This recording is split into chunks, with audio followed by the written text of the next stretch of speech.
The Insiders Episode 4. The Hand of Destiny. Previously on The Insiders, Bran was marched to Cropper's office by frantic Adreno Guards, his injuries screaming with each step. Haunted by memories of past failures, he reflected on his fall from beta wave messenger to exile. In Cropper's meticulously arranged office, he faced a permanent discharge order. A death sentence. Just as Cropper prepared to execute him, Miss Cripps intervened with news that the captain wanted to review his case. Bran left with a yellow access glove and newfound determination to change. Bran stepped into the harsh corridor lighting, his dendricals trembling inside the yellow glove. Behind him, Cropper's office door remained open, framing the assistant controller's perfectly sculpted features twisted in naked hatred. Miss Cripps stood beside him, her obsidian feathers gleaming as she rhythmically struck her cane against her open claw. Thwack, thwack, thwack.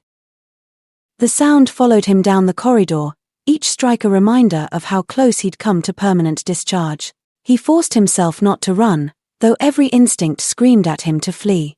The flexishell beneath his feet quivered, matching his unsteady gait. Bran's footsteps echoed through the empty corridor, each step carrying him further from Cropper's office.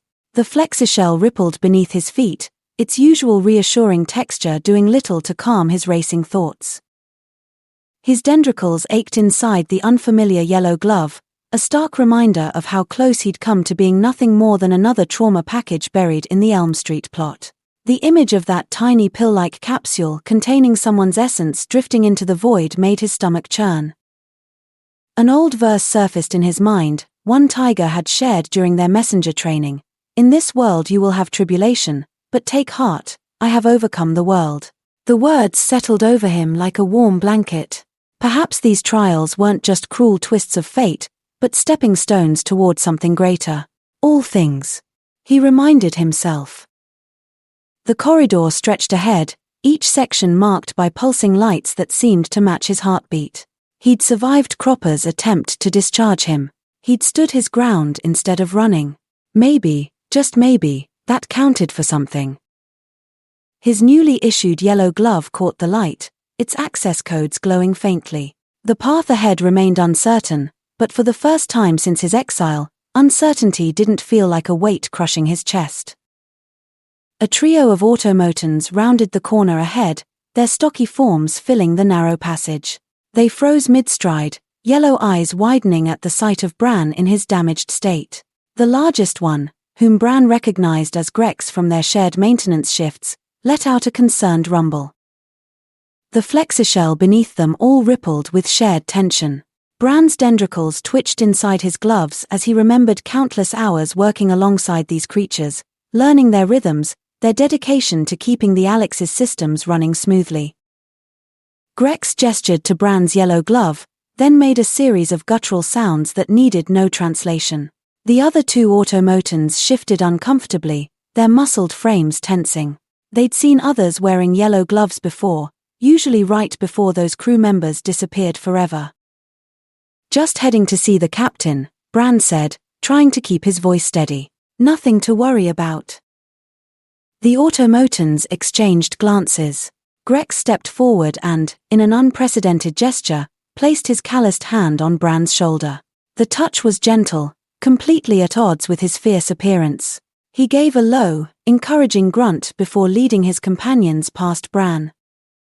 The encounter left Bran with an odd mixture of comfort and shame. Even these creatures, relegated to the ship's underbelly, showed more loyalty than he'd managed during the first coup. He had to do better this time, had to prove himself worthy of their trust. Bran paused at the junction where the main corridor split into three paths. To his right, the S-tube access point beckoned, a shortcut that would get him to the captain's office in minutes rather than the long walk ahead. His dendricals tingled at the memory of countless messenger rides through those Mylin highways. The access panel glowed invitingly. With his yellow glove, he technically had clearance. But as he reached toward it, reality crashed in again. No helmet. No protective suit.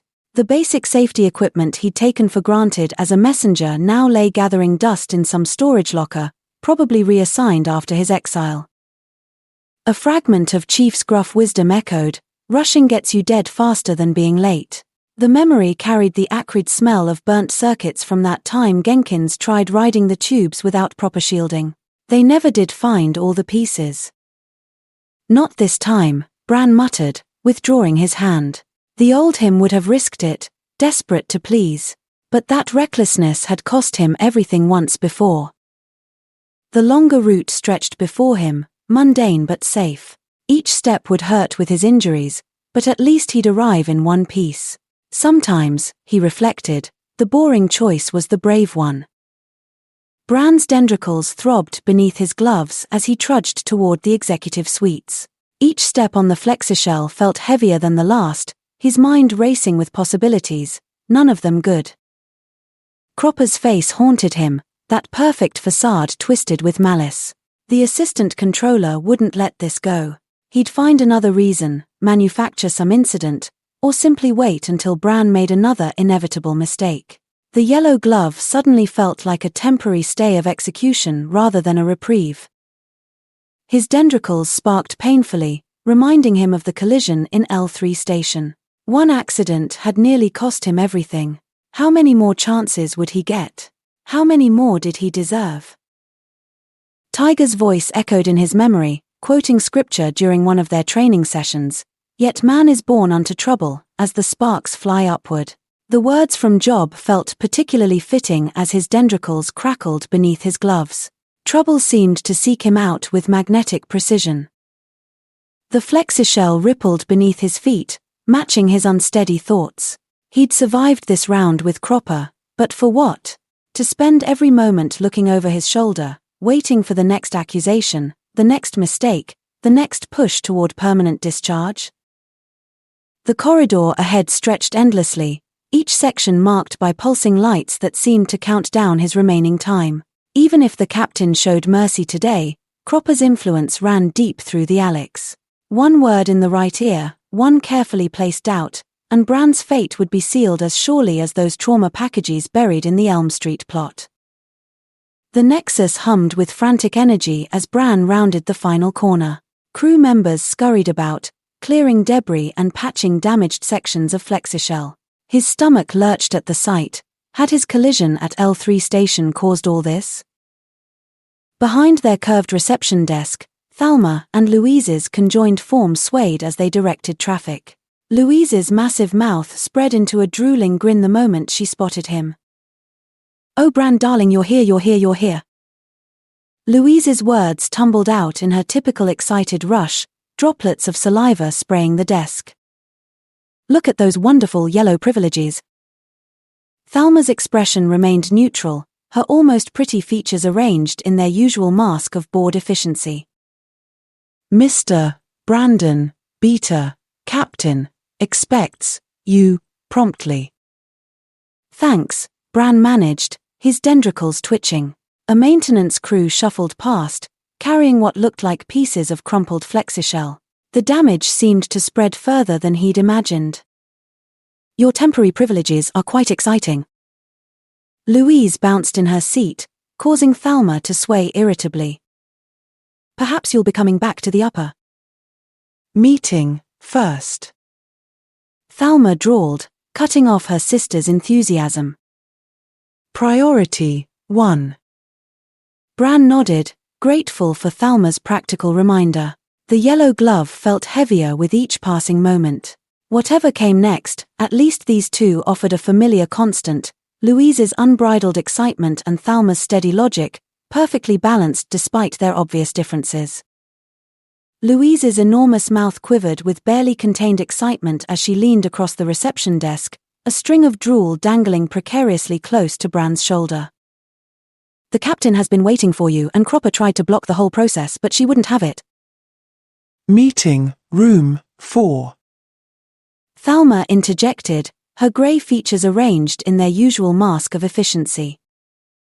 "Full review board." Bran's dendricals sparked beneath his gloves. "Review board? I thought this was just with the captain." "Oh no, darling." Louise's massive grin spread wider, spattering the desk with saliva. "It's so much better than that. The whole executive team is there, and Roxy too, she's lovely, isn't she? Critical. Personnel, only. Thalma corrected, shooting her sister a withering look. Standard. Procedure. 4. Discharge. Appeals. The word discharge made Bran's stomach lurch. Louise must have noticed his expression change because she reached out with surprising gentleness, her fingers barely brushing his damaged dendricals. "Don't worry, Bran darling," she whispered, or at least attempted to whisper. It came out more like an excited hiss. "I've seen the scheduling matrix and there aren't any trauma packages booked for this cycle." Louise. Thalma's sharp tone cut through her sister's reassurance. Confidential information. "But it's Bran," Louise protested, bouncing in their shared seat and causing Thalma to sway irritably. "He deserves a chance." Rules exist for reason. Thalma drawled, though Bran caught something softer in her expression as she added. Good luck, Brandon. Bran's dendricals trembled as he pushed open the door to meeting room 4. The chamber stretched before him, its flexishell walls pulsing with an anxious amber glow. Around the oval table sat the assembled might of the Alex's command structure, wave leaders, senior officers, and at the head, Captain Higgs herself, her commanding presence drawing all eyes. Thank you for joining us for this Difference Makers Season 1 episode preview. We're excited to bring you this episode preview thanks to the incredible support of partners like you. Are you ready to make a difference? Become a paid subscriber today. Join Bran and the crew of the Alex as they navigate through the mysteries of their universe, facing challenges that will test their courage, faith, and determination. As a premium member, you'll enjoy immediate access to every thrilling episode and gain exclusive insight with mad coaching habits. Click upgrade below to join us and become a real difference maker.